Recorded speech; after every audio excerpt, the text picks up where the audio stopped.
হায় হায়, কেমন করে এলাকাবাসীদের কাছে আমি আমার মুখ দেখাবো? বিয়ে করি নাই, স্বামী নাই, কিন্তু পেটে সন্তান চলে এসেছে। হায় হায়, এলাকায় কেমনে মুখ দেখাবো? লজ্জায় পড়ে মারিয়াম আলাইহিস সালাম এলাকা থেকে চলে গেলেন। কি অবাক করে কাণ্ড! বাচ্চা ভূমিষ্ঠ হওয়ার জন্য, বড় হওয়ার জন্য 6 মাস 7 মাস লাগে নাই, পেটে বাচ্চা আসার সাথে সাথে বাচ্চাটারে বড় করে দিয়েছে কে? মারিয়াম আলাইহিস সালাম এবার বসে পড়লেন, বুঝতে আরম্ভ করলেন প্রেগন্যান্সির পেইন উঠেছে। হঠাৎ করে পেট থেকে বাচ্চা ভূমিষ্ঠ হয়ে যাওয়ার পরে উনি কাঁপতে আরম্ভ করলেন। ক্ষুধার চোটে খাবার কিছু নাই, সামনে ঝর্ণা, উপরে একটা খেজুর গাছ। সাইয়েদনা ঈসা আলাইহিস সালামকে কোলে নিয়ে মারিয়াম আলাইহিস সালাম মনে মনে ভাবে, হায় রে, কেউ যদি একটু খেজুর পেড়ে দিত, এই ক্ষুধার মুহূর্তে আমি খেজুর খেয়ে পেটের ক্ষুধা নিবারণ করতাম। রব্বুল আলামিন মারিয়ামকে উদ্দেশ্য করে আয়াত নাজিল করে দিলেন, হুজ্জি ইলাইকি বিজিযআইন নাখলা।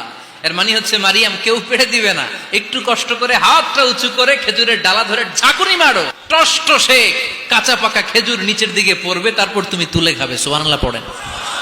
আল্লাহ চাইলে অটোমেটিক্যালি কারামাত হিসেবে খেজুরগুলো নিচে ফেলতে পারতেন না? আল্লাহ শিক্ষা দিয়েছে, যেই পরিস্থিতিতে থাকো না কেন, তোমাকে শ্রম ব্যয় করে কষ্ট করে তোমার উপার্জন করতে হবে, রিজিকের বন্দোবস্ত করতে হবে। চিল্লায় বলেন ঠিক কিনা?